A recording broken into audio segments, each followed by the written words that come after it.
Hi hello friend good evening.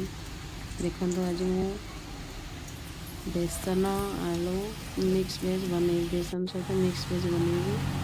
ये मसला ready कर रखिदेली। किसी मसला को अदा प्याज रसुण को ग्राइंडिंग कर कड़ाई बसैली तेल जस्ट चिनी मो स्टाइल कर खराब भावेनि मत जमी आसे मत खाप दिए टे गोटा मसला पकईदेली टिके गला मसला प्याज देदेली टमाटो देदेली मसला देदेली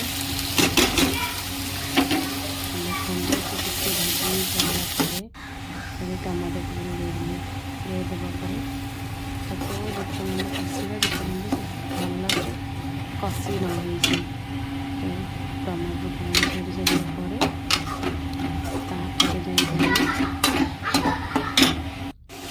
सब पकेगा वेजिटेबल्स बढ़िया मसला टिके रेडी भाजी